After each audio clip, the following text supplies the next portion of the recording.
지난달 미국의 유명 관광지인 그랜드 캐니언에서 한국인 유학생이 추락하는 사고를 당했습니다. 자, 이번 사건과 관련해서 어제부터 오늘까지 관심이 이어지고 있는데요. 먼저 사고 유학생의 여동생이 전하는 현재 상황을 직접 들어보시죠. 사고 난 날로부터 아직까지 의식이 없습니다. 처음에는 그 자가호흡을 못해서 산소호흡기를 끼고 있었는데 지금은 자가호흡이 조금 어렵게 가능한 상황이라서 병원에서는 이제 계속 의식 깨어날 때까지 기다릴 수밖에 없다라고 얘기를 하고 있습니다. 의식도 없는 상태에서 비행기를 태울 수 있지도 않고 현재까지 병원비만 10억 정도 넘어가고 있고 만약에 한국으로 이송을 한다고 하면 이송 비용은 약 한 2억 원 정도로 보입니다. 자, 이 사건이 알려지게 된 계기는 지금 한국으로 이 오빠를 데려오고 싶지만 현지에서 발생한 병원비 약 10억 원, 그리고 지금 거의 뇌사 상태에 가까운 아주 중한 상태이기 때문에 환자를 이송하는 데만 비용이 2억 원이 듭니다. 그래서 이 12억 원의 비용이 너무 부담돼서 고국으로 못 따라오는 상황, 이 상황을 좀 도와달라며 국민청원 게시판에 글을 올리면서 이 사건이 지금 알려지게 됐습니다.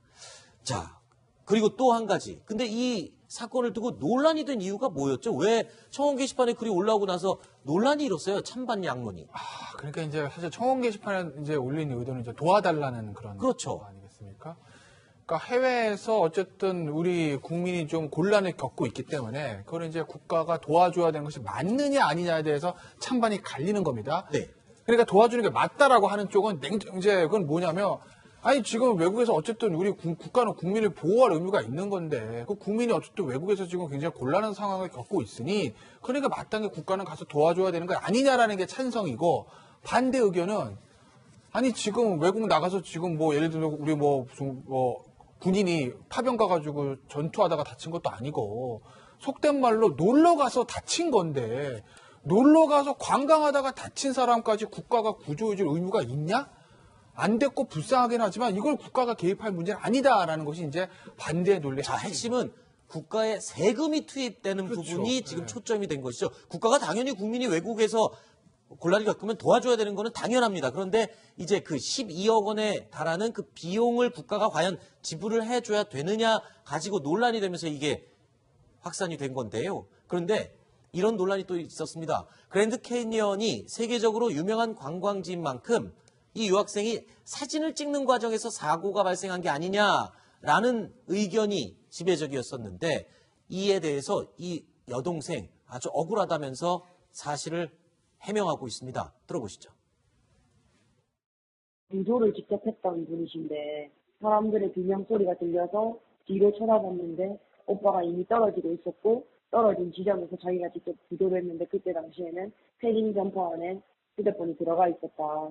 사진을 찍다가 그런 건 아니다 라고 얘기를 했고요. 혼자 아무도 가지 않는 곳에 혼자 가서 그렇게 했다라고 여행사측에서는 얘기를 했지만 많은 사람들이 관광하고 있는 장소였고 패스도 없는데 어떻게 관광객들을 지금 인솔을 했는지에 대해서도 저희는 의문점이 많고. 자, 지금 현재 이 피해 학생은 이 관광 여행사를 상대로 지금 책임 문제를 다투고 있는 중입니다.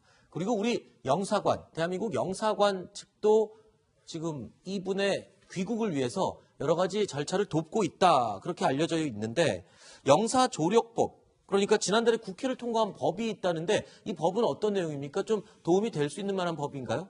근데 이게 이제 우리가 외국에서 이제 조난을 겪거나 어려움을 겪은 국민들에 대해서 워낙 이제 우리 외교부에서 그동안 케어가 안 되는 측면들이 좀 있어서 그렇기 때문에 이제 그 영사조력법이라는 것을 만들어서 외국에서 곤란을 겪은 어떤 우리 국민에 대한 보호 조치를 하는 이런 법을 만든 건데 지금 저 노덕규 대변인의 얘기가 있습니다. 사실관계 파악하고 있다. 근데 문제는 이게 발효가 2년 후에 돼요. 그러면은 이 법의 영사조력법에 있는 조치들은 지금은 가능한 게 아닌 거죠. 네, 알겠습니다. 자, 일단 우리 유학생이 외국에서 관광을 갔던 뭘로 갔든 간에 지금 아주 큰 어려움에 처해 있습니다. 그래서 중재안도 언급되고 있습니다. 먼저 나라에서 이 비용을 지불해서 데리고 온 다음에 그 나중에 추후 갚아가는 방법은 어떠냐라고 중재안도 또 사람들이 제시하고 있는데요. 가족들은 정말 안타까울 따름일 것 같습니다. 자, 12 영상 소식으로 준비했습니다. 만나보시죠.